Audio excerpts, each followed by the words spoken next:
Hey everybody, welcome to the Bob Knakal Show. I'm your host, Bob Knakal. I'm the chairman and CEO of BKREA. I've been an investment sales broker in New York City since 1984, and I absolutely love this business. And there's nothing I love more than talking to the people who are the titans of industry that make this industry what it is. There are so many people with great stories, great backgrounds. That's one of the things I love so much about this business is the personalities that are in it. So on the Bob Knakal Show, what we're going to do is bring to you the stories and behind the scenes look at what some of the biggest names in the industry have done. The show is going to be filmed in front of a live studio audience. I'm going to talk a little bit about what's happening in the investment sales world. And then we're going to get into a detailed conversation with our featured guest, talking about their background, their experience, deals they've worked on, and talk about what really gets them excited about this great industry of ours. Hope you enjoy the show, and let's get to it.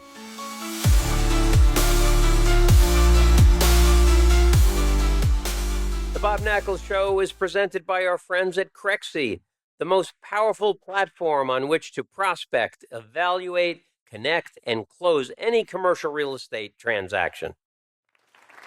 Welcome to the Bob Knakal Show. We have a great show for you guys tonight. I'm just going to start off welcoming all of you here. Thanks for being here. It's going to be awesome. Got my great buddy, Scott Rechler, here, who's going to educate us with his unbelievable knowledge of New York. I thought what I would do is just start with a couple of comments about general market conditions and what we're seeing out there.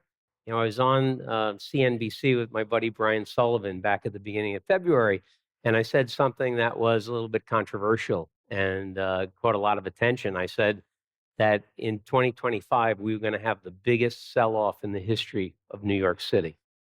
And at the time, the signs didn't look like that was going to happen, but you know what? It's happening. I feel it. It's tangible. It's real. And you watch, we're going to see unbelievable turnover next year, the most that we've seen in 40 years. So why is that the case?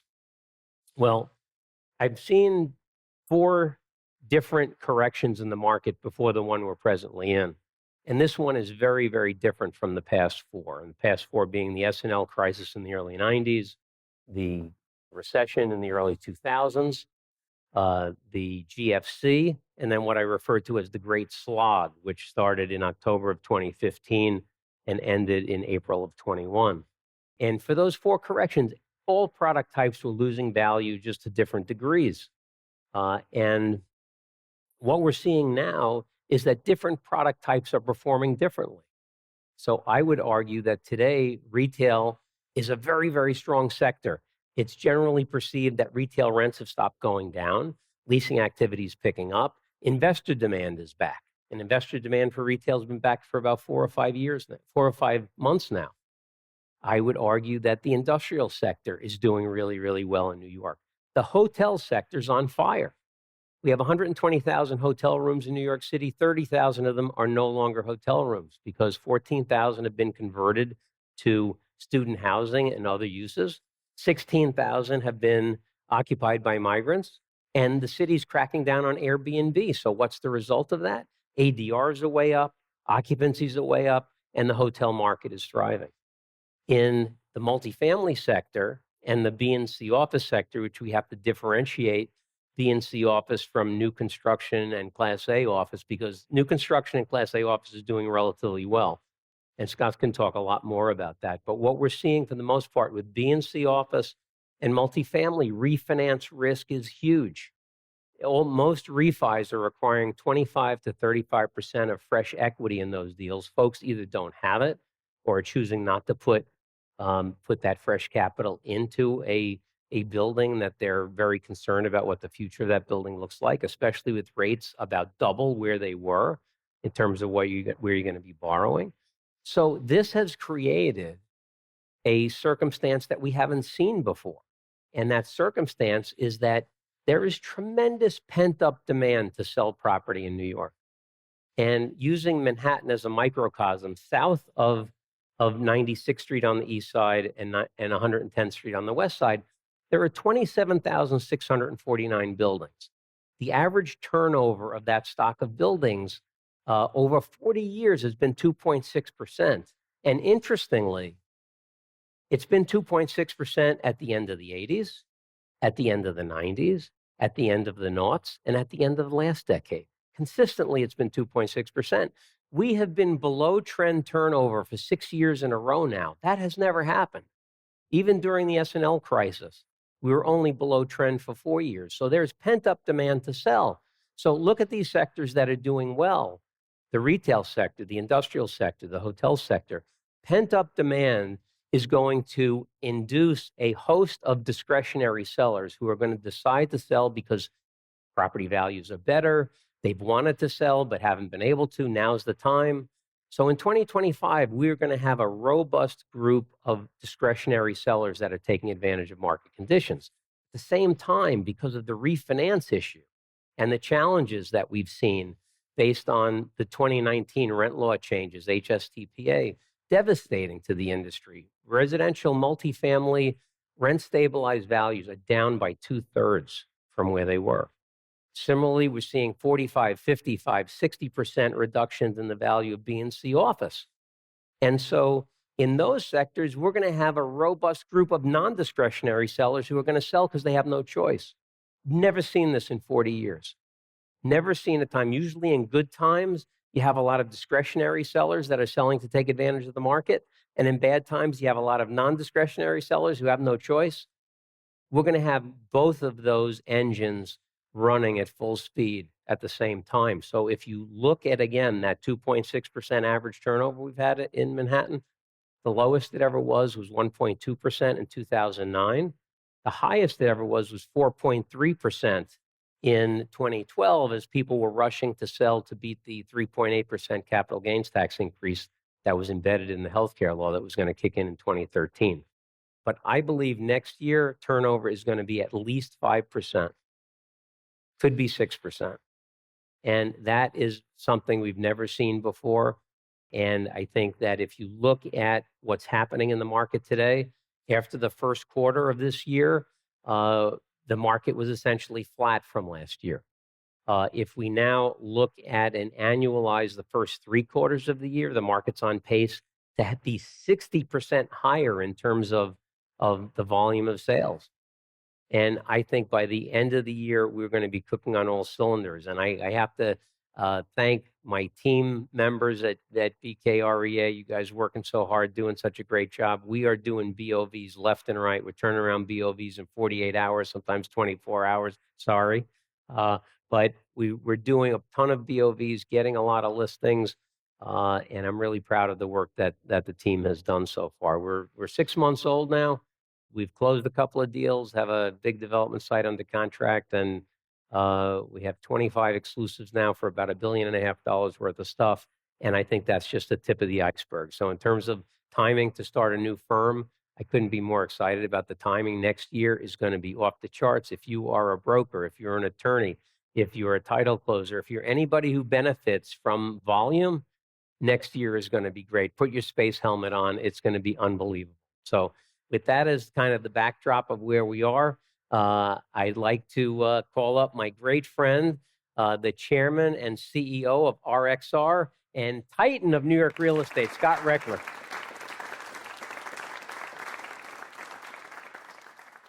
So, Scott, thanks for being here. You know, your story is such a great story, a New York story, and your professionalism and the acumen you have for real estate is remarkable. But it all started with aluminum art easels, I think. Could you tell everybody that story, please? Sure. And Bob, thanks for having me, and thanks for your leadership in the industry and being a great role model for so many of us in the industry for so many years, and your predictions and your focus on data. You know, he was focusing on data before that was the in thing to do in terms of data. So someone we'd always turn to for that. So I appreciate that. But just going back, you know, my family history in New York, it's all New York through and through. My grandfather, who was a big art enthusiast, actually after the war, they began to use aluminum as a new type of material that lightened things. And if you ever saw these pictures of old artists would carry wooden aluminum art easels that were heavy to then go paint. So he manufactured aluminum ones rather than the wooden ones. And the family story goes is that he was walking down Brighton Beach in Brooklyn with my grandmother, and he was pulling two wooden beach chairs. And my grandmother screamed, "Schmuck, why are you making aluminum art easels? Why don't you make aluminum beach chairs?" And so he and his brother and brother-in-law filed a patent for aluminum beach chairs and became the largest manufacturer and distributor of aluminum beach chairs. And as part of that, had to build out the real estate infrastructure to get that business up and running. Sold the business, kept the real estate, and then began to build industrial parks, and mostly first in Queens, then in Long Island, and then my father and uncle came into the office business after that. So it started with aluminum art easels and aluminum beach chairs. So growing up around the dinner table, you heard the real estate talk. When did you start to figure out that, hey, this real estate business might be something I get involved with someday? I like a lot of families that are in the real estate business. It sort of becomes in your blood. I used to do, when I was a kid, I'd go to my father's office during the summers. I'd fill the envelopes with brochures, and the secretaries would type me out little cards with my name on it, my brothers and I. And so you get into that mix. You're on the construction sites with my dad, and so it becomes something almost preordained that you think this is what you're going to be doing. When I went to college, my mom really wanted me to be a lawyer, and I was like interested. So actually, I ended up applying and getting into a GW law school. My mom was very proud, and then at my dinner of my graduation, I gave my mom back the check that I was supposed to send in to hold the seat, because I decided that it was 1989, the world was changing, and that if I was going to be in law school for those 2 or 3 years, I'd miss the action of what's happening in commercial real estate. It was very much like now. So I just skipped it and went into the business at that time, and went to NYU, which now is called Shacks, is a program, but it was called something different then, at night while I went through the real estate. And it turned out to be the best decision I could have made, because the world really went through a paradigm shift in terms of the industry.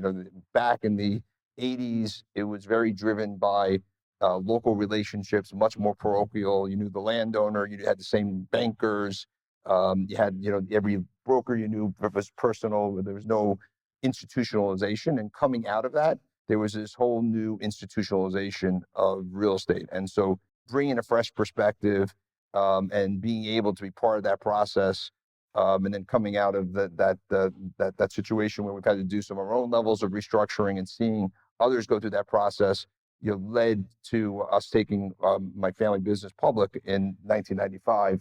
That was sort of the beginning of us, growing beyond what was then a $300 million company. And a very interesting time to be going public. I mean, the markets we came out of S&L crisis, the RTC is rocking and rolling, a lot of stuff is getting sold.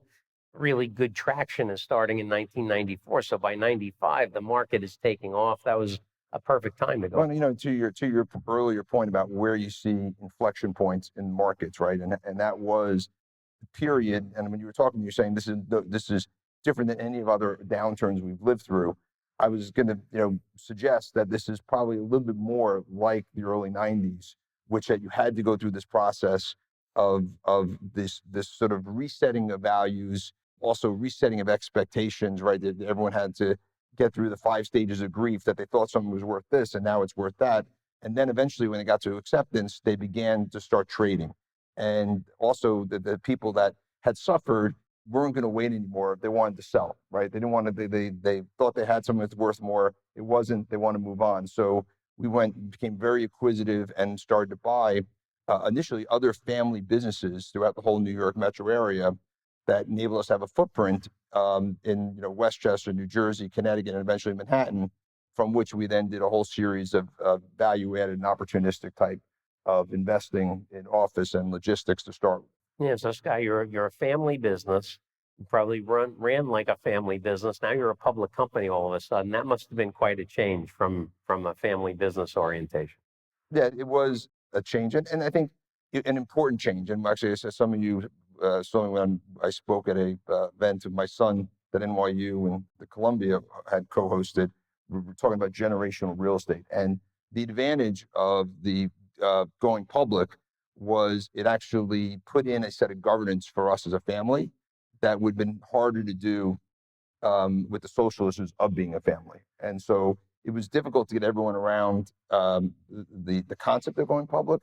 But once we did, it, I think, built a foundation for us to be able to really, grow the business in a more institutional way, and address some of the challenges that family businesses typically, come into at different times. And listen, you still have them, but at least you now have a board of directors. You have shareholders that you're, responsible to, and you're stewards for their capital. So it changes your mentality in going through the process. But as you know, we sold our company in January of 2007, and running a public company for the years I did, and we, ended up generating a 700% return for our shareholders. So it was, we did well for the process, but it's very challenging and very restrictive in terms of being entrepreneurial. And you end up finding yourself, even though you say you're not playing for the stock price, that's the scoreboard. And your shareholders, are changing the score on you. And when we first went public, it was in 95, you can actually have a conversation with your shareholder like they were your partner. You could say, I'm thinking of doing this. I'm thinking of going to Westchester. That's a regulatory change that made this change. Reg FD after Enron situation happened in 2000, called which was a full disclosure. Anything you told to one shareholder, you had to tell everyone. So it means you had to basically file it with the SEC or post it online. So you no longer had a two-way conversation. And so it became, as a CEO or a public company, you would put something out and they would react to it, right? And it became a very defensive relationship. And so, we had a student housing business called American Campus Communities as an example that we started. It's in Adobe, Texas, Austin, with one Adobe dorm in Austin, Texas. This one dorm grew the company to the largest student housing company in the United States. We started in 1998. And our shareholders we want you to be focused on New York. That's it. We don't want you to choose where you're investing. And our view was, we want to understand our customers. We want to understand demographic changes. We want to understand changes to the technology, how people are using space, and invest where you have those tailwinds of demand, right? And so. And how many units did you grow the student housing business to? I would lie if I remember, but we took it public in 2004 because our shareholders said, we don't want you to have it anymore. And we had a big box logistics business, which was national, which we ended up selling, and ultimately went to Prologis, same thing. But it grew to become, in every major state, the largest in the country, and sold to Blackstone for, over $13 billion. And so for us, it was a wake-up call that the public markets weren't equipped for and consistent with the business plan and the strategy that we wanted to pursue. Yeah, so Scott, let's talk about this a little bit, because I think it's so interesting. A lot of the investors that we deal with are in their niche. They do their thing. They buy multifamily rent stabilized buildings. They buy retail. They buy one thing and they kind of stick to it. You had a tremendous amount of experience in all these different asset classes, but started as a Long Island firm, and then you started buying in the city. What made you decide to go to geographically diversify?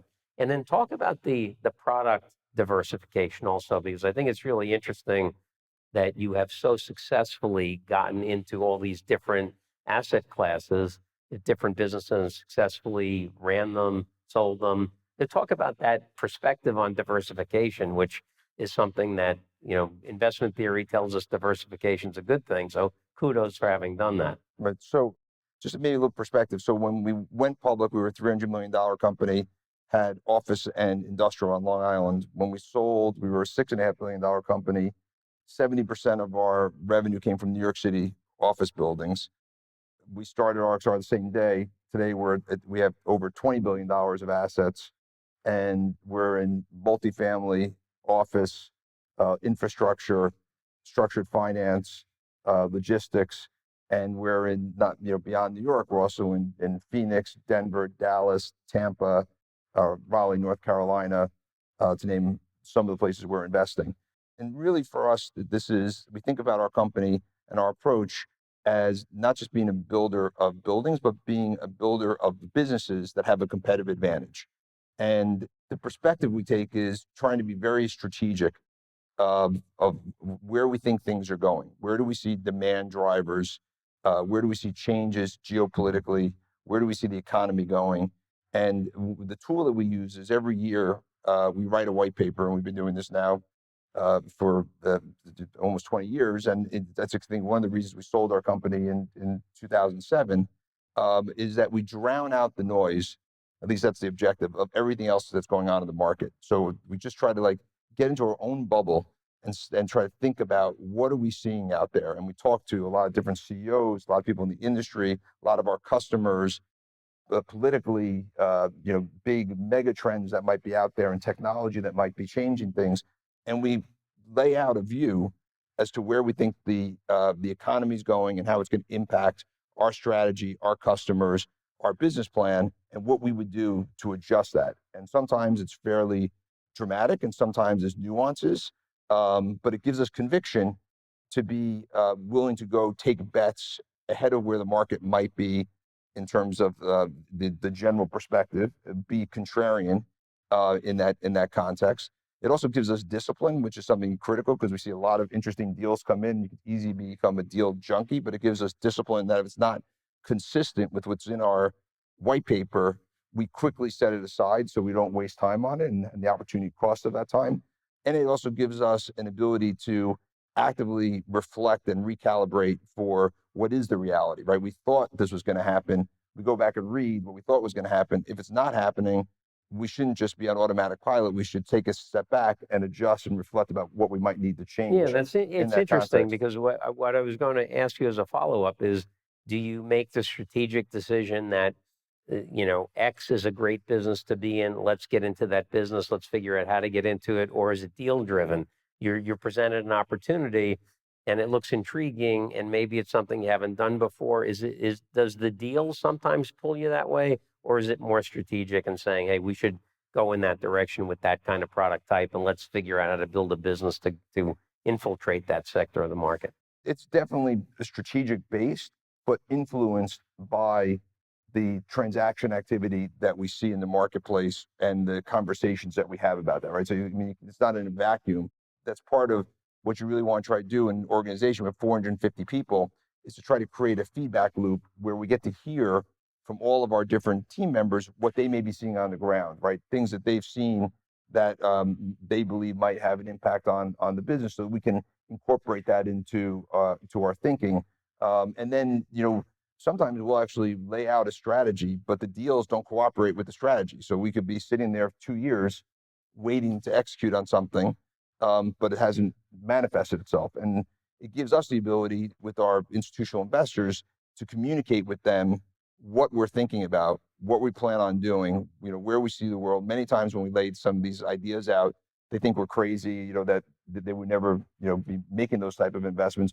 But by the time we're ready to act on them, they've been, informed enough to have comfort, and they know that we're not just being opportunistic, but that we've been thoughtful, and this is consistent with that, right? And we've been searching for this. Right. So what was the first Manhattan deal? I'm sure you remember it. The first Manhattan deal, yeah, I sure do remember it. It was a company called Tower Realty Trust. So again, the way we were growing was when we went to a market, so in the New York metro area, we would buy scale, right? We didn't buy a building, we bought scale. And New York was the hardest market to get in, right?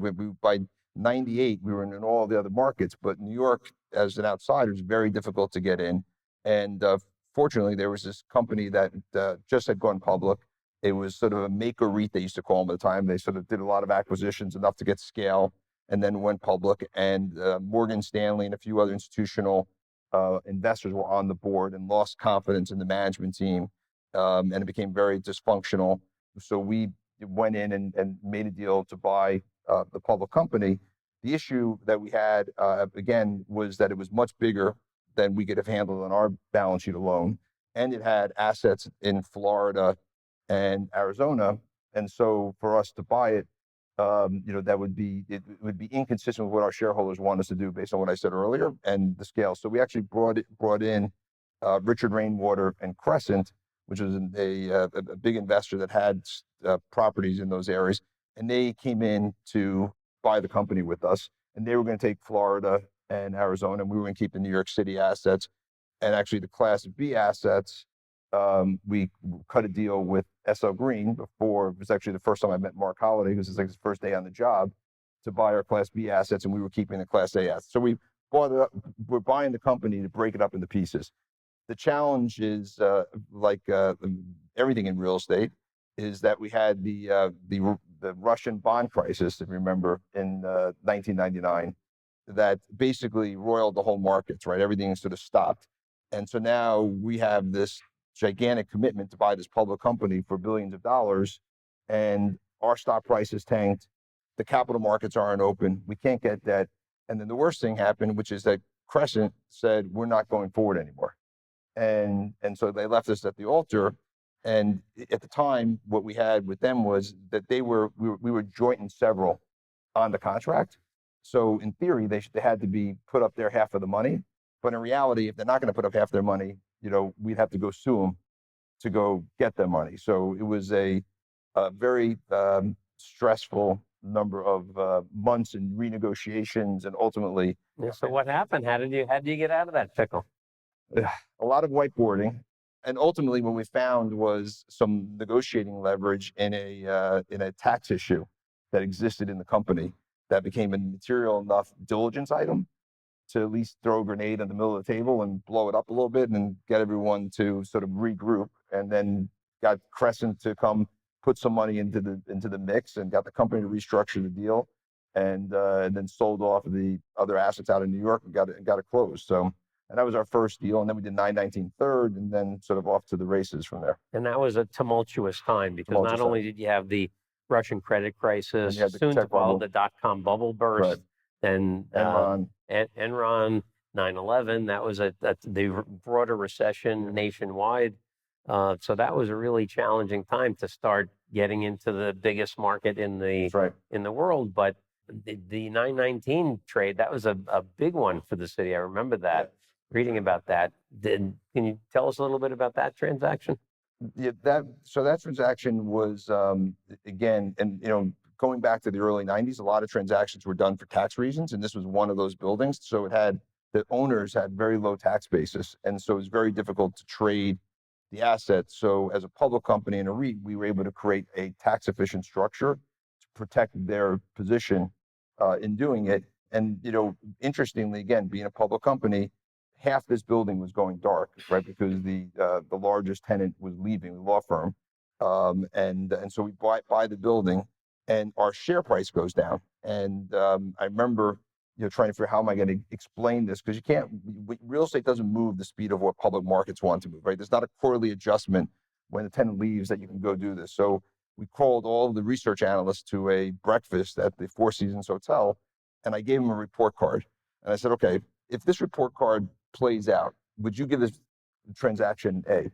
And they said yes. I said, okay, so let's break it into pieces of each quarter what we're going to see, and then every quarter we reported on the report card, and enabled us to get their confidence and get our stock price back up without having to wait 3 years before we finished the repositioning and releasing of the building. So it was one of these things that you had to find ways to navigate, particularly in New York, because every building is so big, it could be a company in its own right? And so, but we were able to at least communicate that to them. And as a public company in real estate, it's very capital intensive. So if your stock price is trading below your net asset value, you're effectively paralyzed, right? And you saw that recently with the public companies here in New York. Now that they've started to recover, you'll see them be more active, to your point about the activity. But their stock price was trading at a meaningful discount to net asset value. I mean, frankly, the New York peers, office REITs, since we sold our company in January 7, I think almost every day since we sold had been trading at a discount to net asset value, right? So that's a hard business to be in if you're trading below the value of your assets, right? Yeah. So Scott, let's talk about the office market today, because it's so interesting how, I said in my opening remarks, the Class A new construction space seems to be doing really well. Tenant demand and folks want all the amenities and everything. B and C sector is hurting a bit, facing a few more challenges. But you're very active on the workout front, looking at opportunities for distress. What are some of the ways that you're seeing opportunity? A lot of folks are talking about converting office buildings to resi. Some people like that idea. Some people don't like that idea. I think we're going to see some buildings demolished because some values are getting low enough that even layering in demolition costs, you're below land value. But what's your perspective on the office market today? Work from home, hybrid work, all that stuff. What's your from 40,000 feet? How are you looking at the market? Let me start just on the tenant side of things, right? Which is that, to your point, what you're going to see in 25, New York is back, right? The leasing activity for Class A buildings is incredibly strong. We're like at 2018 levels. We leased 2 million last year. We'll do 2.5 million square feet this year. SL Green, I think, was forecasting they were going to do 2 million square feet this year. They raised that to 3.3 million square feet. So you're seeing the companies taking space, and they're not just taking space for today. We're signing leases with 400,000 square foot tenants for 2028, right? So they're thinking that far into the future, and particularly for what I'll call the higher quality buildings, not just the brand new ones, but the higher quality ones in the Class A. And I break the market into a trifurcation. So you have the trophy brand new that is tremendous demand, tremendous pricing power, but very little supply and very little supply to come. You have on the other side of that, the B and C, right, which is the bottom of that barbell, and everything in between is sort of different grades of Class A. We try to play what we call that best of the rest, the top 25% of that Class A space. So locations by public transportation in neighborhoods that are active, a lot of good energy in the neighborhoods, buildings that have good floor plates, good amenities, et cetera. That's what we're focused on. There hasn't been distress, right, to your point. I mean, we haven't seen this wave of distress that people have talked about. And so the question, how do you create opportunities in a market where there's not distress? And our strategy has been to actually go buy from institutional investors who want to get out of their office exposure, their interest in buildings at meaningful discounts from where they had paid, and potentially in some cases just option value for where they're at. Because if you think about the big institutions today, they have to put these on their books at NAV. They have certain leverage limitations, right? So if you're a fund and your leverage limitation is 50%, and you had an asset that was levered at 50%, and it was $1 billion, and now it's worth less than $500 million, all of a sudden it's throwing off your whole books, right? And by the way, to keep in any value, you need to invest $100 or $200 million more just to lease it up. So we've been making deals with those institutions to buy their interest. Usually it's 49% interest in the buildings, and then it positions us to go talk to the lenders about resetting the capital structure to reflect where today's values are. And so we'll then bring down the senior loan, if we're successful, down 25%, 30%, sometimes 50% as an A note. And then we put all our new money in, and then their old note, this we call the B note, right, after we had a 20% return, starts sharing in that instance. And so we've so far now have 5 million square feet of space that we bought like that. We've now successfully completed 3 of these types of recaps with the lenders. We have probably 2 more will get done before the end of this year, but it's not something you're going to see in the press, right? It's not something that, a lot of these things are very quiet. Clearly institutional investors, it's part of the deal is you don't tell, you need to be discreet, because they just want to forget about this problem, right? Well, Scott, when you're doing these deals, though, and dealing with the lender, there's a couple of different hurdles you have to get over. One, you have to convince the lender what the real value of the property is. Do you think they are really in tune with that, or are they still thinking, maybe the value is a little higher than it is? And how important is it that you guys go in with the amazing track record you have, the capital that you have, the lender knows they're dealing with a real group? It's got to be a heck of a lot easier for you to go in and recast that deal the way you just suggested, rather than an owner who's scraping by and goes to his lender to try to make that deal happen.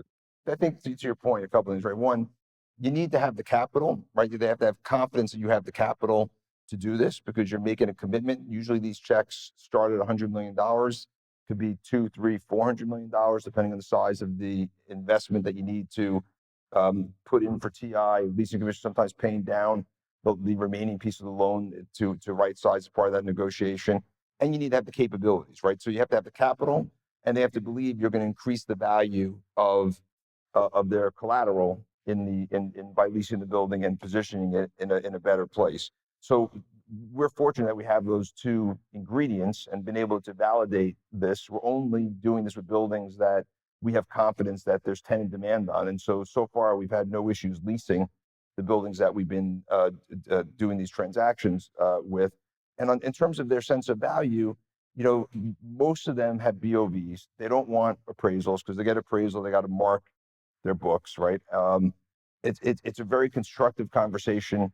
There's obviously debate around the edges about where value is, but you're generally in a zip code of reality, right? So let's talk about that, because there's a lot of brokers in the crowd. So the lender gets a BOV, or the LP gets a BOV from a broker. That BOV may not be accurate, may be accurate, but you go in, you have a difference of opinion.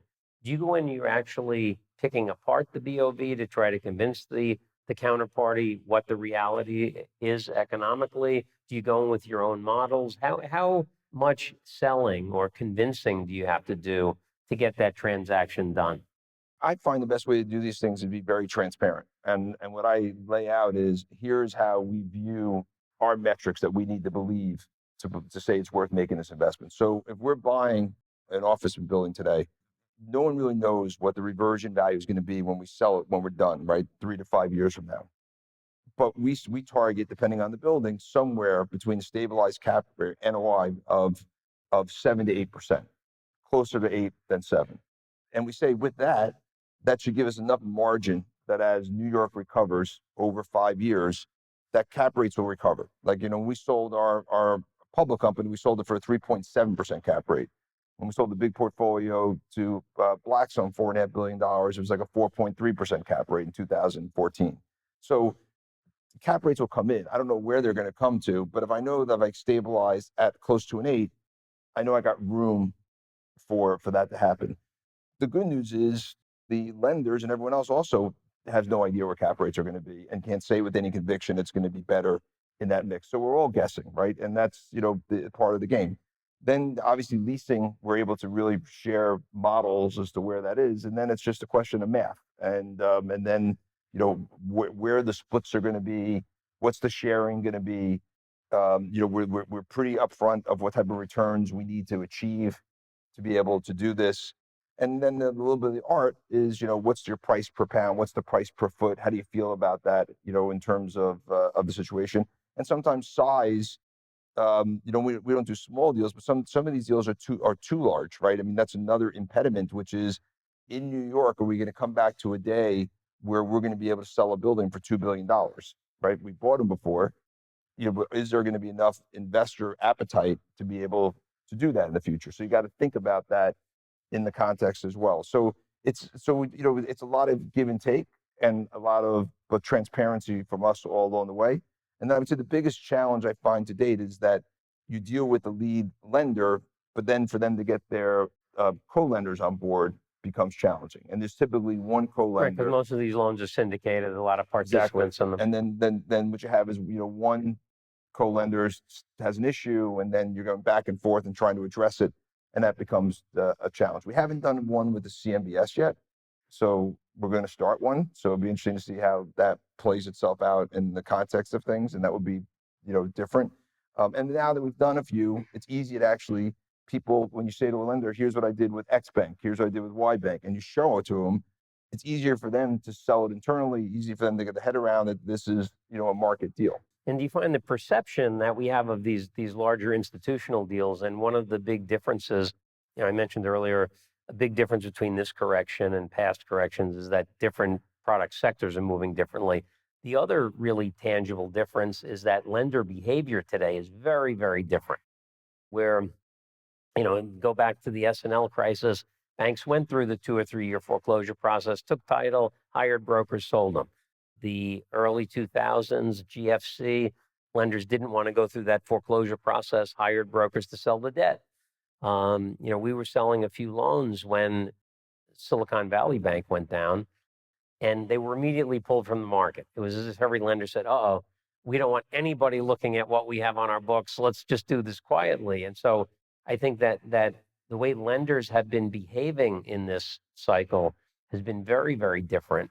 So what my perception is that the lenders are saying, hey, good client of ours, what do you think about buying this one? They'll give you this discount.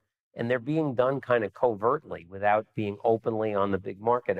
Are you finding that a lot of these times you may be one of a very small group that is talking to the lender, or a lot of these widely marketed? No, they're, to your point, everything's very discreet, and there's just a handful of players that they're talking to. Again, if we're successful on our strategy and we own the LP interest, we really are in the pole position, right? I mean, if you look at the transactions that have been done, I think 80% have been done with the people that are in the equity already. It's much more efficient. It's much quieter. Deeds don't change hands, right? It's a different situation. And so that's why, it's almost like a Trojan horse strategy that we have, is get the ownership, even though it may not be worth some. And we're paying money for it. I mean, so we're spending money, but we're paying, we call it like option value, right? If we buy, 5 million feet, if we get 2 million of it to work, we're okay. We may not get the other 3 million to work, right? You got to be prepared for that, right? So it's a little bit of a different mentality. But I want to go back on this lender point. Another rationale as to why I agree with your view about where transaction volumes are going to be in 25 is that if you think about what's happened this past, I would say 18 months, is the Federal Reserve has a tool that people don't usually talk about. I call it the Federal Open Mouth Committee, which is they have their narrative, right? So it's not about just interest rate setting. Yeah, and everybody should know Scott actually sits on the Federal Reserve Bank of New York. Right. And so he has a very unique, don't say anything that you're not at liberty to say, but Scott is in a very unique position to see things that the rest of us don't. And whatever you could possibly share would be great. But if you could continue on with that, that'd be awesome. So what you find with this is that, and we've seen it, they've been able to loosen financial conditions, particularly Chairman Powell, by using his rhetoric, right? By signaling the markets, right? And so what that has done is a couple of things. One, it's given them much more flexibility to be much more measured on reducing the short-term interest rates, because the bond market's has already come down and it's been wide open. The stock market's been wide open, right? So they don't have to rush to reduce short-term rates. They can be patient and see how things are playing out in the economy before doing that. The second thing it's done is it's given time for the banks and others to take appropriate reserves, right? So over this last 18 months, 2 years, the big banks have been taking significant reserves, and the regional banks have been taking significant reserves that enable them to now sell assets and loans at discounts and utilize those reserves to deal with that. They hadn't had that before, right? So it effectively created a little bit of an ability to make it a much easier place to do that.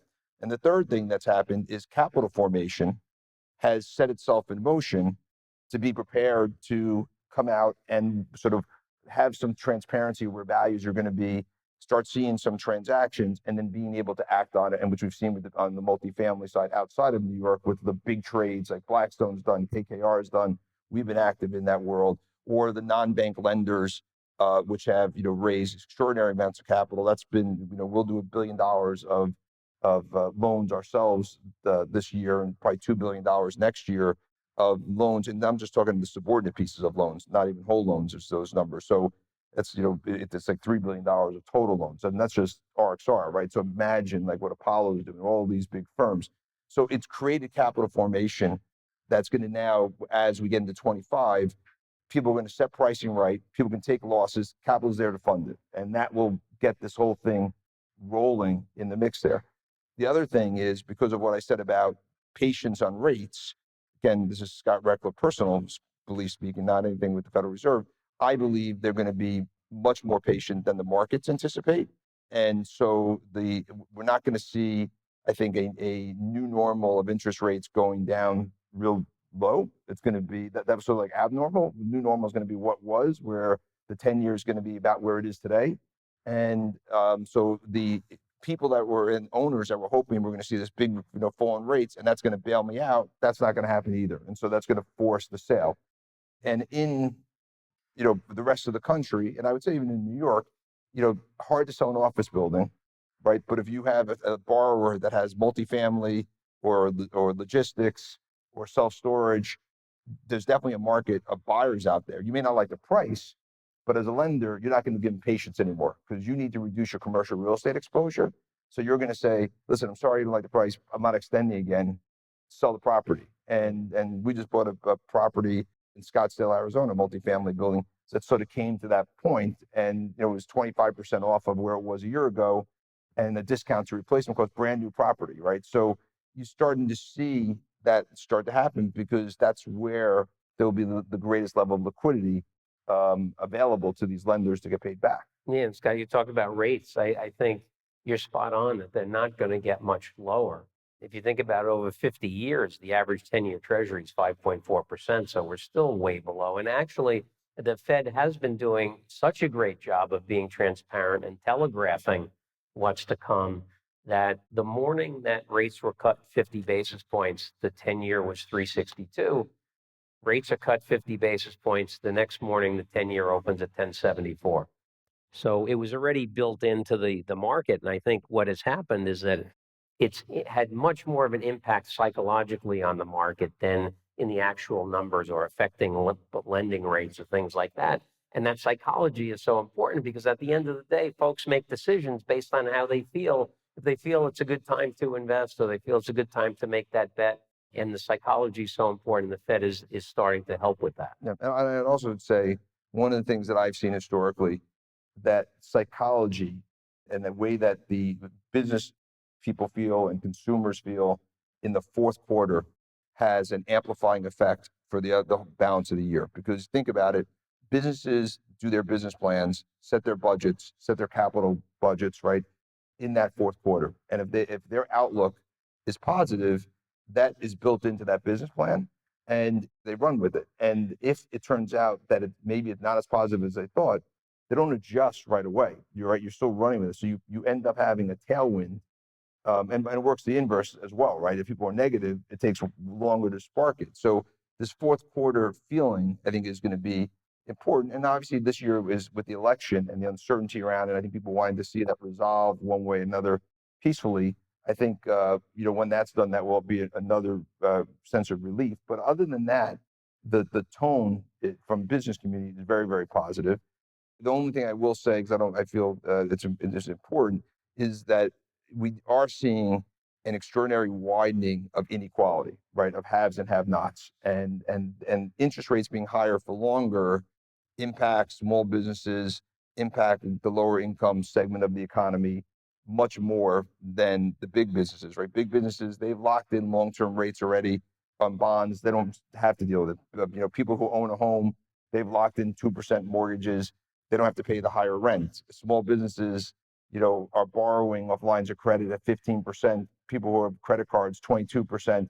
And so I think, one of the challenges that the Fed has to think about is that interest rates is a blunt instrument and not hitting everyone equally. And, ultimately, it's creating this exacerbation of inequality. It's also going to exacerbate our housing shortage in the U.S. And so it's got to work its way through that somehow, or we're going to need some form of fiscal strategies to counterbalance that. Yeah, and inequality is just going to get exacerbated by technology because technology is such an unbelievable thing. I mean, the world is going to change so dramatically that it's really going to put more pressure on that inequality balance. You mention housing. Let's change course a little bit. And we didn't talk about this at our lunch, so I hope I'm not bringing up something you don't want to talk about. So I'll just say, I became aware, a good client of mine had a portfolio of apartment buildings, and he was thinking about selling, decided not to sell. And then I hear you guys made a big investment in this portfolio, making a huge bet on multifamily in New York City. Tell us about your perspective on the apartment market, where you see it going, why you made that big investment. What's your perspective on housing in New York? Well, again, we've been very active in housing in New York probably since 2012. We really started by taking a page out of our student housing strategy and thinking about there was so much demand of people moving to New York and housing was so expensive in the city, was how can we actually create a product that's urban-like living, but in the suburbs and around transit-oriented development. So we began to become a master developer in places like New Rochelle, Glen Cove, Yonkers, Hempstead, Stamford, White Plains. And the concept was, how do we, build those types of living conditions in walkable downtowns that we could rent at 30 to 50% less than what it would be for a New York City apartment, and still be 30 minutes away from New York City. And so that's been our strategy historically. When in the heat of COVID, and when everyone was running out of the city, we said, you know what, this is crazy. People are going to come back. So in 2020 and the beginning of 21, we invested $2 billion into multifamily, and they were 80% occupied, and the rents were low. But we had a conviction. We actually had one of our funds was closed, and we reopened it just to take advantage of this bet. And then we've been active in the whole New York metro area since then on multifamily, and really more of a belief that on higher end multifamily is no longer a sort of a transient step to home ownership, but it's a lifestyle choice. And that that's something that's different than existed historically, right? People would rent until they got to own a home. And so we're building and buying rental housing that we expect people to live in for a longer period of time, be part of a community, program it that way, have amenities that in that context, and actively engage with our residents. And it's a renter by choice type of situation. And we've seen at each level of demographics, it's interesting. We see younger people renting for longer, and we see the more maturing people becoming empty nesters and choosing they want flexibility, and they sell their home and they don't want to actually own something, so they rent in places like this. And so you have ages that mix, and again, people they like that. It works well together. And so very active on it. Now, New York is challenges that we have a 1.5% vacancy rate in New York City on housing. And there's only one way you're going to solve this problem, right? You're going to solve this problem by building more, right? The incentives and rent regulations, that's not necessarily going to solve the problem, right? That's going to limit more supply. You need to build more supply, and we have to find ways to encourage the building of more supply. Great study that we did was in New Rochelle and White Plains. They've seen supply go up 10 to 15% each of those markets, and rent is up like 3 or 4% over the last decade.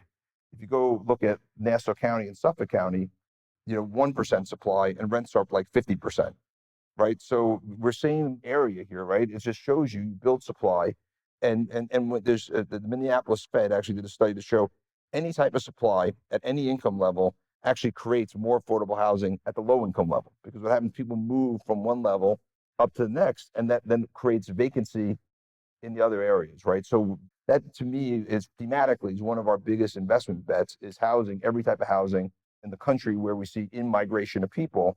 How do you create more housing and different types of housing? We're building built-to-rent housing for single-family rentals. We're doing big master developments with 4,500 units in Raleigh, North Carolina. This renter-by-choice type strategy. Workforce housing. I think there's going to be new workforce housing that's going to be not government sponsored, but it's going to be sponsored by companies, by hospitals, by healthcare systems, education systems, because their people can't afford to live where they are. And so they're going to subsidize forms of workforce housing to be able to address that need. And that's where I think we need to create the incentives. How do you create more supply and the right type of supply in these markets? Yeah, well, Scott, I've had that conversation with the governor, had that conversation with the mayor, and to the extent any of you get the ear of a politician, whether it's at the city level, the state level, federal level, anybody who you're talking about real estate to, convince them that the solution to all our problems are on the supply side, as Scott said. Look no further than the pandemic. We had so many people move out of Manhattan, and when you had vacancy rise like that, that's like adding to the supply. We had rents go down by 30%. There has not been a housing policy implemented anywhere in the United States that has brought rents down 10%. So we need more supply. More supply is going to make the city more affordable for everybody. And policy works, right? Just as you asked the question before, I didn't answer it, about conversions. So that was one of the policies that Albany passed and the governor passed this past year, which was a tax incentive to convert office buildings to multifamily. Great idea, right? We have too much old office buildings. We have too little housing. Let's try to accelerate this. And so what's interesting, there's been 70 projects that now have been put on the boards this year to be converted to office to residential. And if you go back the last decade, I think it was like 30, a decade and a half, right? So, I mean, we're doubling that in a year. And it's not just in Lower Manhattan. We're working on, some in Times Square. We're working on some right in Midtown. You see like the Pfizer building on 3rd Avenue, right? It's going to create these communities, these neighborhoods that make a lot of sense, where it's not just a 9 to 5, 5 days a week, but that you'll have live, work, play, 15-minute neighborhoods, which is, I think, what's going to be critical for the city to survive, right? Now, it's not a panacea that's going to solve all our problems, but it highlights that if you put the right policies in place, the private sector reacts to that, and then ultimately, solves these problems. One of the challenges we have in New York in particular is I call it the everything bagel problem, right? Is that like with our latest change of 421A, they layer on everything they want to solve on that problem, right? So you have, okay, we need to make sure that this is 100% electric so we can have sustainability, 100% union labor, X percent affordability. By the time it's done, the bagel is not edible anymore, right? No, so no one eats it, right? Because it doesn't make any sense. That's 485X. The new tax abatement program is not edible. There's too much everything on it. That's my point, right? So, I mean, go back to the old program. And like you say, the private sector has tremendous dexterity. If you provide the right incentives, it's amazing what the private sector will do. They just have to be the right incentives. That's why we have to educate our policymakers on these things. And forgive me for pitching some business here, but hey, I'm a broker. What do you want from me? You mentioned you want to get into the CMBS area with distress. We just formed a venture with Will Seeger of Seeger Consulting. Will is, I don't know if Will is here tonight. Will, are you here? He's here. He just left. Oh, just left. See, timing is everything. Everyone's here. That's it. Be humble. But Will was one of Mark Walsh's lieutenants at Lehman Brothers. And the guy is an expert at identifying where in the CMBS tranche stack the vulnerable party is, because this is what was referred to as the controlling bonds. Exactly, yeah. And so he figures out where the controlling bonds are, who controls them, how to do it, and that's really the fulcrum point. So we should definitely talk about. No, we should, and that's where CMBS gets interesting, because CMBS there's not necessarily always an alignment with the special servicer and the lenders and the borrowers to get to the right outcome, right? And so really, if you can penetrate that structure of the bondholders and their trustees and get to who is the actual equity owner of that bond, you then have a decision maker on the other side who you can align with much more quickly, which is what we seek to do. So I will reach out to you. Okay, great. And I have one more question, and then I wanted some questions from the audience. If you guys have any questions for Scott, please, if you could just come down to the stairwell over here, because we can't see anything. I'm about halfway up. We're blinded by the lights. So come down over here and you can ask some questions. And then also, after we're done tonight, our fantastic sponsor, the folks at Crexy, have sponsoring the show, and they're sponsoring a networking cocktail hour after the show. So please, thanks to the folks at Crexy who are here tonight. It is a great platform on which to evaluate, do research, and do your transactions. Any type of real estate transaction you want to do, you can do through Crexy. So Crexy, thank you for everything you've done for us. We look forward to chatting with you guys in the happy hour. So Scott, before we get to questions from the audience, let's say you have two friends. And they hit the Mega Millions, and they each have $1 billion, and the only caveat is they have to buy New York real estate. One comes to you and says, Scott, you got to give me advice. I want income. The other comes to you and says, I want long-term appreciation. How are you advising those two folks based upon the way you see the market and the opportunities in the market today? So for the one that would want income, I would actually do credit, subordinate credit, backed by multifamily assets. And one of the things that we like to do is longer duration credit. So we'll subordinate to agency debt that could be 7 or 10 years. And this way, you lock in that income stream for that period of time, and then have a capital event at the end if you're accruing. For the one that wanted appreciation and capital gains, I would definitely say these New York office buildings. And I think what's interesting is even for us, as we look at this, there's tremendous tax benefits in the sense that these are effectively highly leveraged transactions because you're coming in and stepping into a dollar above the debt generally when you go through this process. So anything you earn, you're earning tax-free, and you're buying at a basis that's at a generational low. So, if you're going to want to hold for generations, the income you're going to get, you're not going to be paying taxes on it, and then you hold it for to pass on to the next generation. Yep. Yeah. I mean, I've said my whole career, I said the S&L crisis was the best buying opportunity I'd ever seen. That's changed now because when you have buildings selling at the same price per square foot they were selling at 20 or 25 years ago, you say, hey, this is a great opportunity. So I agree with you. Office buildings, I think, are a great place to put But your it's definitely capital. contrarian. There's not a lot of institutions that. No, well, coming out of any downturn, we're always led by either high net worth individuals, families, or the most entrepreneurial of the institutions because it's tough for folks who don't have their own money in these deals to make bets that if they don't go right, they may lose their job. Right. So it's always the more entrepreneurial and the high net worth and family investors that lead us out, and that's what's happening today. So let's go to our first question. Go ahead, please. Hi, my name is Marcus Peter. I'm a licensed real estate agent. My question is basically this. You were talking about the need to build more housing, and you were also talking about how office space is doing.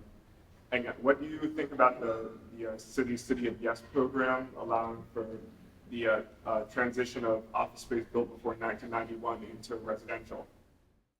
Right. So for those who didn't hear the question, it was a question about the City of Yes and being able to build more housing and ways around. I think anything that reduces the regulatory burden to get housing built is key, right? And again, just like we were talking about the everything bagel, our regulatory environment has been, unfortunately, over decades, that probably well-intentioned concepts has become so convoluted with layers and layers of regulation that make it almost impossible to navigate through. So the concept of the City of Yes is try to to help clean that up, streamline the process, and so anything we can do that way. But that's not just for that. I think it's everything in New York, from small businesses to getting permits to when I was on the board of the MTA, where people would bid on MTA jobs, they would put a 25% MTA factor because the contracts had become so unbearable to navigate that they put a 25% extra expense just to be able to navigate the contracts, right? So it just shows you how much it's costing us as a community. Thank you. Thanks. Next question. Hey, Scott.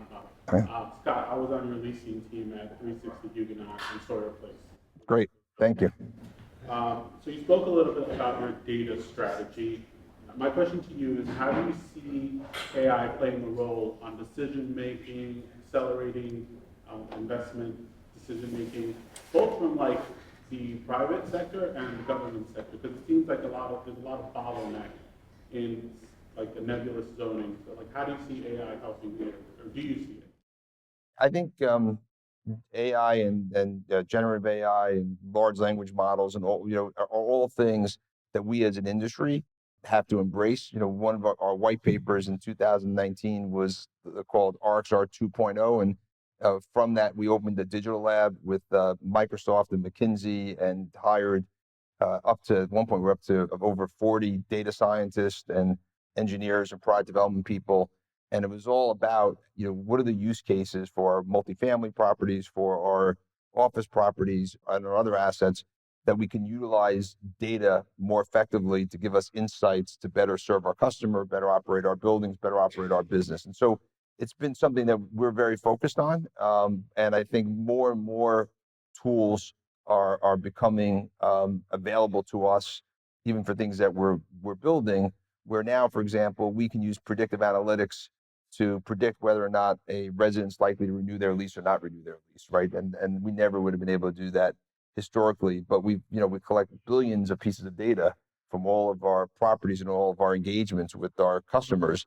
And so AI, is very helpful for that. I think the other thing, which would probably play with government at some point, but we're using to fill out forms, like the bureaucracies. Like when we have we have institutional capital, and when you go to a pension system, they give you a diligence questionnaire. That's usually hundreds of pages of questions that you got to, or the answers and questions when you're done. But it's usually the same thing. It's like soul crushing work to do for the people that have to do it.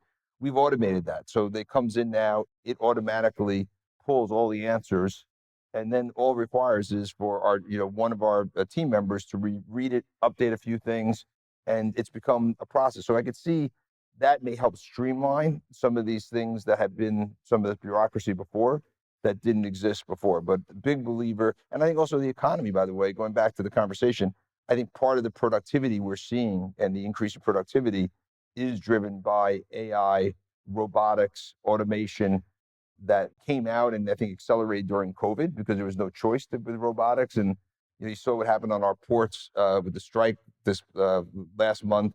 For those who didn't follow, our ports almost went on strike across the whole East Coast. And the port workers, again, have a hard job, going to get a 65% raise and still going to go on strike. Why were they going on strike? Because they want a clause that said you can have no automation. No automation. It's like, it's the most insane thing you could possibly be thinking about. And it reminded me when I was on the Port Authority board, we went through this issue with toll collectors. You remember you said to pay tolls, the unions wouldn't let us get rid of the toll collectors. One night, we just told every toll collector they're being reassigned someplace, putting, cashless cameras. They didn't get fired. They went someplace else, and we got rid of toll collectors. But I mean, think about how we used to have to stop and pay tolls. They don't have to stop and pay tolls anymore. So it's critical to us all to get comfortable with this and know there's going to be progress along the way, and we got to, not be afraid of it. You guys, thank you so much for being here tonight. Thank you. Yep, Scott. Absolutely fantastic. I mean, we could have talked for probably another 4 hours.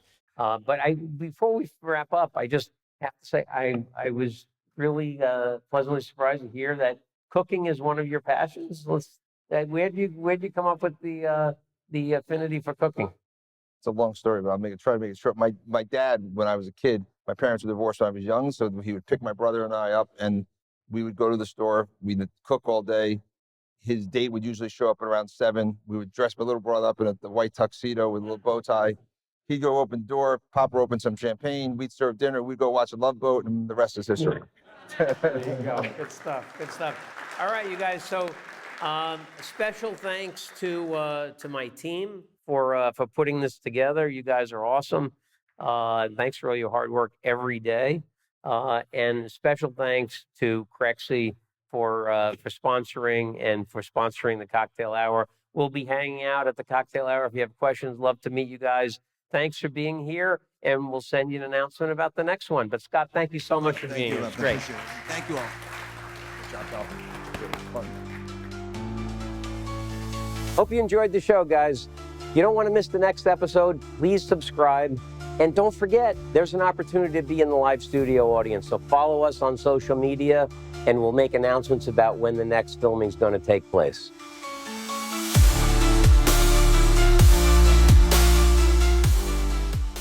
We hope you enjoyed the Bob Knakal Show, which again was presented by our friends at Crexy, the most powerful platform on which to prospect, evaluate, connect, and close any real estate transaction.